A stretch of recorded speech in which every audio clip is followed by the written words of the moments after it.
যারা স্বাধীনতাকে বিশ্বাস করে না তাদের হাতে দেশ নিরাপদ নয় বলে মন্তব্য করেছেন বিএনপি মহাসচিব মির্জা ফখরুল ইসলাম আলমগীর।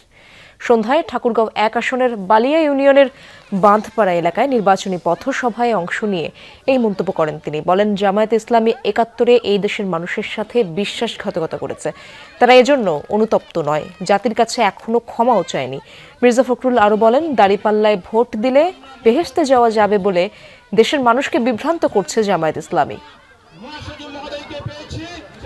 সংসদ নির্বাচন, এই সংসদ নির্বাচনে আপনারা সবাই আগামী যে 12 তারিখ আসছে এই দেশের নাগরিকদের উপর নির্ভর করবে যে তারা সঠিক সিদ্ধান্ত দেবে।